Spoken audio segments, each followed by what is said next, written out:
ಶ್ರೀಗುರುಭ್ಯೋ ನಮಃ. ಶ್ರೀಯರಸಗಾಂಗೇಯನುತ ಕೌಂತೇಯ ವಂದಿತ ಚರಣ ಕಮಲದಳಾಯ ತಾಂಬಕರೂಪ ಚಿನ್ಮಯ ದೇವಕೀತನಯ ರಾಯ ರಘುಕುಲವರ್ಯ ಭೂಸುರ ಪ್ರಿಯ ಸುರಪುರ ನಿಲಯ ಚೆನ್ನಿಗರಾಯ ಚತುರೋಪಾಯ ರಕ್ಷಿಸು ನಮ್ಮನ ನವರತ.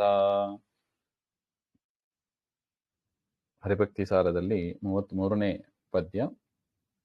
ಎಲ್ಲರಲ್ಲಿ ನೀನಾಗಿ ಸುಮನಸರಲ್ಲಿ ಅತಿಹಿತನಾಗಿ ಯಾದವರಲ್ಲಿ ಬಾಂಧವನಾಗಿ ದಾನವರಲ್ಲಿ ಹಗೆಯಾಗಿ ಕೊಲ್ಲಿಸಿದೆ ಭೀಮಾರ್ಜುನರ ಕೈಯಲ್ಲಿ ಕೌರವ ಕುಲವನೆಲ್ಲವ ಬಲ್ಲಿದನು ನೀನಹುದು ರಕ್ಷಿಸು ನಮ್ಮನ ನವರತ.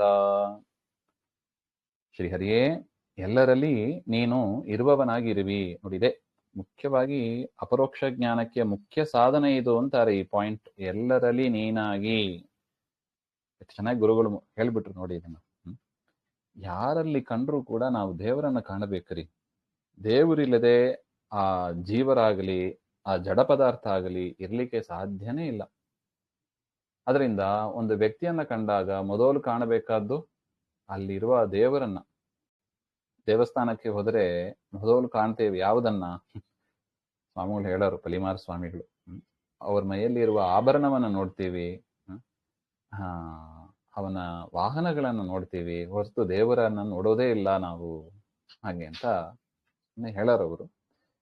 ಅದರಿಂದ ದೇವರನ್ನ ಕಾಣಬೇಕು ಹಾಗೆ ಅಂತ. ಅದೇ ತರ ನಮ್ಮ ಶರೀರದಲ್ಲಿ ಶರೀರವನ್ನ ಕಾಣಬಾರದು, ಜೀವನನ್ನ ಕಾಣಬಾರದು, ಅಲ್ಲಿರುವ ದೇವರನ್ನು ಕಾಣಬೇಕು ಹಾಗೆಂಬ ಒಂದು ಪಾಠ ಅದರಲ್ಲಿ ಇದೆ.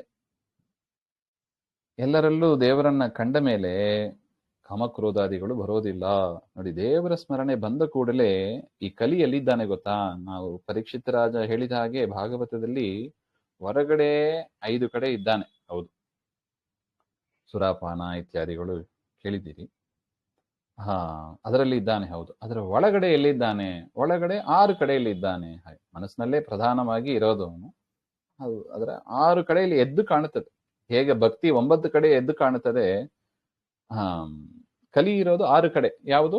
ಕಾಮ, ಕ್ರೋಧ, ಲೋಭ, ಮೋಹ, ಮದ, ಮತ್ಸರ. ಹಾಗೆ ಇದಾರು ಕಲಿಯ ಕಾಂಟ್ರಿಬ್ಯೂಷನ್ ನಮಗೆ. ಅದರಿಂದ ಕಾಮಕ್ರೋಧಾದಿಗಳು ಹೋಗಬೇಕು ಅಂದ್ರೆ ಫಸ್ಟ್ ಕಲಿ ನಿಗ್ರಹ ಆಗಬೇಕು. ಕಲಿ ನಿಗ್ರಹ ಆಗಬೇಕು ಅಂದ್ರೆ ಹರಿವಾಯು ಗುರುಗಳ ಚಿಂತನೆ ಬರಬೇಕು. ಅದರಿಂದ ಯಾವುದೇ ಒಂದು ವ್ಯಕ್ತಿಯನ್ನು ನಾವು ಫಸ್ಟ್ ನೋಡಿದಾಗ, ಮಾತಾಡೋದು ಬಿಡಿ, ನೆಕ್ಸ್ಟ್ ಫಸ್ಟ್ ನೋಡಿದಾಗ ಬರಬೇಕಾದ್ದು ಹರಿವಾಯು ಗುರುಗಳ ಚಿಂತನೆ ಬರಬೇಕು. ಪರಮಾತ್ಮನ ಅನುಗ್ರಹದಿಂದ ಇಂಥ ದೇಹವನ್ನ ಅವರು ಪಡೆದಿದ್ದಾರೆ ಹಾಗೆಂತ ಆ ಚಿಂತನೆ ಬರಬೇಕು. ಮಾನವ ಜನ್ಮ ಅದು ಸುಮ್ಮನೆ ಬರೋದಿಲ್ಲ. ಅದು ಎಷ್ಟು ಜನ್ಮಗಳ ಎಷ್ಟು ಪುಣ್ಯ ಮಾಡಿದ್ರೆ, ಯಾಕೆ ಹೈಲಿ ಫೀಚರ್ಡ್ ಶರೀರ ಇದು. ಬೇರೆ ಪ್ರಾಣಿಗಳ ಪಕ್ಷಿಗಳ ಶರೀರದಲ್ಲಿ ಇಷ್ಟು ಫೀಚರ್ ಇರೋದಿಲ್ಲ. ನಾವು ಫೋನಲ್ಲಿ ನೋಡ್ತೀವಿ ನೋಡಿ, ಆ ಫೀಚರ್ ಇದೆ, ಈ ಫೀಚರ್ ಇದೆ ಹಾಗೆ ಅಂತ. ಅದೇ ತರ ಮನುಷ್ಯ ಜನ್ಮ ಅದು ಅಷ್ಟು ಸುಲಭಕ್ಕೆ ಬರೋದಿಲ್ಲ ಅದು. ಅದರಿಂದ ಎಲ್ಲರನ್ನೂ ಕಾಣುವಾಗ ನಾವು ದೇವರನ್ನ ಕಂಡು ಬಿಟ್ರೆ ಕಲಿ ದೂರ ಆಗ್ತಾನೆ. ಕಲಿಯ ಬಾಧೆ ಇರೋದಿಲ್ಲ. ಮನಸ್ಸು ಹಗುರಾಗ್ಬಿಡುತ್ತೆ, ಮನಸ್ಸು ಪ್ರಫುಲ್ಲವಾಗಿರುತ್ತದೆ. ಇನ್ನಷ್ಟು ನಾವು ಸಾಧನೆ ಮಾಡ್ಲಿಕ್ಕೆ ಅನುಕೂಲ ಆಗ್ತದೆ. ಮನಸ್ಸು ಡಿಸ್ಟರ್ಬ್ ಆಗಿಬಿಟ್ರೆ, ಇದರಿಂದ ಆ ಕಡೆ ಈ ಕಡೆ ಹೋಗ್ಬಿಟ್ರೆ ಮನಸ್ಸನ್ನ ತಿರುಗ ತರೋದು ಕಷ್ಟ ಇದೆ. ದೇವರ ಕಡೆ ತರೋದು ಅಲ್ಲೇ ಹೋಗ್ಬಿಡ್ತಾನೆ. ಕಲಿ ಹಾಗೆ ಎಳ್ಕೊಂಡು ಹೋಗ್ಬಿಡ್ತಾನೆ. ನಮ್ಮ ಮನಸ್ಸು ತಿರುಗ ಬರೋದು ಕಷ್ಟ ಇದೆ.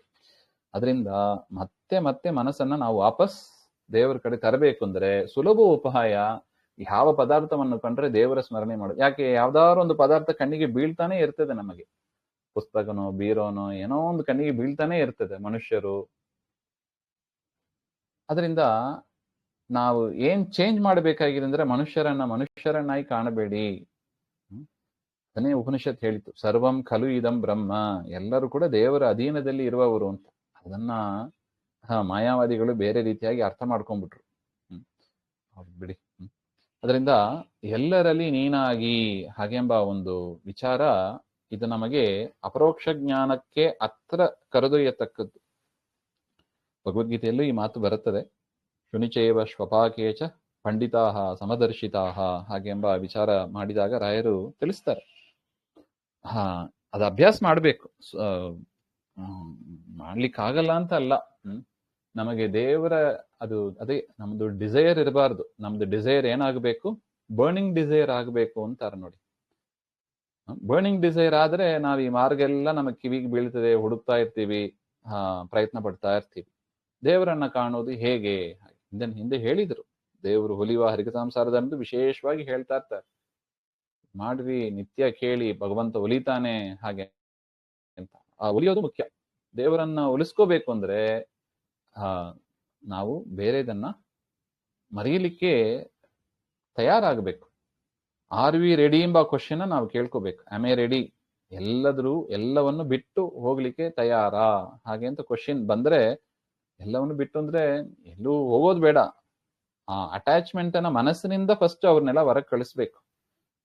ಹೌದಪ್ಪ, ನಾನು ಯಾವರನ್ನ ಮನಸ್ಸಲ್ಲಿ ಇಟ್ಕೊಂಡಿದ್ದೇನೋ ಅವ್ರು ಯಾರು ಶಾಶ್ವತರಲ್ಲ, ಹಾಗಂತ ಹೇಳಿ ಅವ್ರನ್ನ ಗೌರವಿಸೋದೆಲ್ಲ ಬೇಡ ಅಂತ ಅಲ್ಲ. ಅದೇನ್ ಗೌರವ ಇದೆಯೋ ಎಲ್ಲ ಇಟ್ಕೊಳ್ಳೋಣ. ಆದ್ರೆ ಅವರೇ ಮನಸ್ಸಿನಲ್ಲಿ ಪೂರ್ತಿ ಡಾಮಿನೇಟ್ ಮಾಡಿ ಕೂತ್ಕೊಂಡ್ಬಿಟ್ರೆ ದೇವರಿಗೆ ಜಾಗನೇ ಇರೋದಿಲ್ಲ. ದೇವರೆಲ್ಲಿ ಕೂತ್ಕೋಬೇಕು ಮನಸ್ಸಿನಲ್ಲಿ? ದೇವ್ರ ಮನಸ್ಸಿನಲ್ಲಿ ಕೂಡಬೇಕು ಅಂದ್ರೆ ಫಸ್ಟ್ ಬೇರೆಯವರು ಜಾಗ ಖಾಲಿ ಮಾಡ್ಬೇಕು. ಮನಸ್ಸಿನಲ್ಲಿ ಬೇರೆಯವರಿಗೆ ಅವಕಾಶ ಕೊಡಬೇಡಿ ಅಂತಾರೆ. ಮನಸ್ಸಿನಲ್ಲಿ ಸದಾ ತಂದೆ ತಾಯಿ ನೋಡಿದ್ರು ಸರಿ, ಹೆಂಡತಿ ಮಕ್ಕಳನ್ನ ನೋಡಿದ್ರು ಸರಿ, ಯಾರನ್ನ ನೋಡಿದ್ರು ಕೂಡ ಫಸ್ಟ್ ದೇವರೇ ಮನಸ್ಸಲ್ಲಿ ಬರ್ಬೇಕು. ಆ ಒಂದು ಪದಾರ್ಥವನ್ನು ನೋಡಿದ್ರೆ ಅದು ಜಡ ಇರ್ಬೋದು, ಚೇತನ ಇರ್ಬೋದು, ಫಸ್ಟ್ ಬರಬೇಕಾದ್ರೆ ದೇವರು, ಆಮೇಲೆ ಮಿಕ್ಕಿದವರಲ್ಲಿ. ಆ ರೀತಿಯಾಗಿ ಒಂದು ಮನಸ್ಸಿನ ಬದಲಾವಣೆ. ಇದಕ್ಕೆ ದುಡ್ಡು ಕಾಸು ಬೇಕಾಗಿಲ್ಲ. ಇದಕ್ಕೆ ಈ ಒಂದು ವಿಚಾರದ ಇದನ್ನೇ ದಿವ್ಯ ಚಕ್ಷುಸ್ ಅಂತ ಹೇಳೋದು. ಪಡ್ಕೊಂಡ್ಬಿಟ್ರೆ ನಮಗೆ ತುಂಬಾ ಅಡ್ವಾಂಟೇಜಸ್ ಇದೆ ಇದರಲ್ಲಿ. ಇದನ್ನೇ ಗುರುಗಳು ಹೇಳ್ತಾ ಇದ್ದಾರೆ, ಎಲ್ಲರಲ್ಲಿ ನೀನಾಗಿ ಹಾಗೆಂಬ ಒಂದು ಪದ. ಮುಂದಿನ ವಿಚಾರ ಮತ್ತೆ ನೋಡೋಣ. ಶ್ರೀಮಧ್ವಾಂತರ್ಗತ ಶ್ರೀಕೃಷ್ಣ ಅರ್ಪಣಮಸ್ತು. ಶ್ರೀ ಹರೇ ನಮಃ.